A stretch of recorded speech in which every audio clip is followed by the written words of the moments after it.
Et de la politique, on passe à l'économie avec ce journaliste qui n'a pas son pareil pour se lancer dans de grandes démonstrations, parfois un peu foireuses. Le mieux, c'est quand il tente de nous prendre à témoin pour faire un effet et que, hélas, les choses ne tournent pas tout à fait en sa faveur. Elle a un problème, c'est la Poste, c'est qu'il y a de moins en moins de courriers. Qui cet été a envoyé une lettre ou une carte postale? Moi, j'ai envoyé 3 cartes postales. Voilà.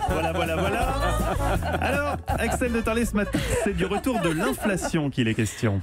Vous êtes quand même mauvaise langue parce que justement, j'avais dit que l'essentiel du courrier à la Poste, c'était pas les particuliers, oui, c'était les entreprises. Vous notez que j'ai bien coupé juste au moment où vous êtes gêné. Voilà. C'est mon métier. Alors, ce matin, nous allons parler d'inflation. Et pourquoi je parle d'inflation?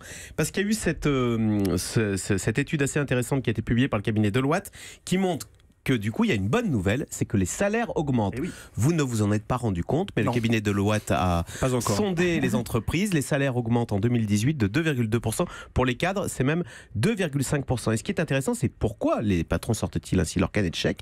Eh bien, parce qu'ils ont intégré ce retour de l'inflation. Ils ont intégré spontanément. le fait... Oui, spontanément. Ils voient... si vous voulez, les patrons, il faut aussi qu'ils arrivent à attirer des talents, comme on dit. Donc, il faut sortir le carnet de chèques. Bien sûr, mais... Et les talents disent, mais monsieur, tout augmente. Les prix, les loyers, etc. Et donc, c'est vrai que l'inflation s'établit à 2,3%. Et donc, on voit bien qu'il y a une logique sur les salaires qui sont qui suivent même l'inflation.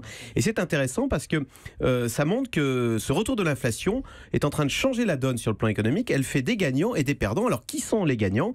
Eh bien, ce sont les gens qui sont endettés, qui ont un emprunt immobilier. Parce que si les salaires augmentent pour couvrir la hausse des prix, en revanche, il y a quelque chose qui n'augmente pas. Ah, les mensualités. Exactement. Oui, voilà. Voilà. Et donc, tous ceux qui ont un emprunt immobilier, notamment, sont les gagnants. Et ça, c'est un phénomène qui était très fort dans les années 60-70. À l'époque, il y avait une inflation de 13%, mais les mensualités n'augmentaient pas. Et donc, ceux qui s'endettaient, nos parents, pour acheter des appartements dans ces années-là, eh bien, remboursaient avec une monnaie de singe. Alors, c'est un phénomène qui est à l'œuvre aujourd'hui, mais il est beaucoup moins puissant, puisqu'on n'est plus avec une inflation à 13%.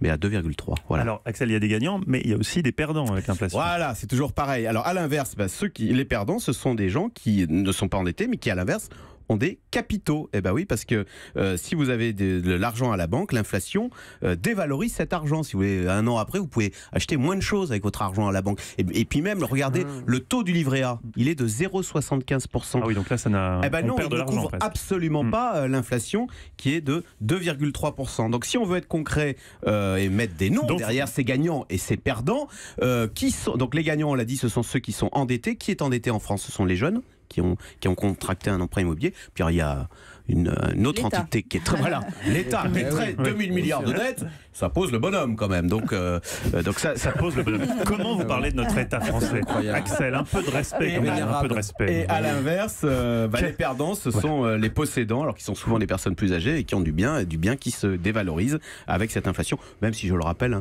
nous ne sommes pas dans les années 80 et nous ne sommes pas non plus au Venezuela. Vous savez quel est le taux d'inflation au Venezuela? J'ai jamais vu ça. 1 million de %.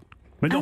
Oui, Axel, vous avez bien vérifié ce chiffre? Oui, parce que ça me paraît un petit peu... sur Google. Tapez sur Google. Alors là, voilà la vérification.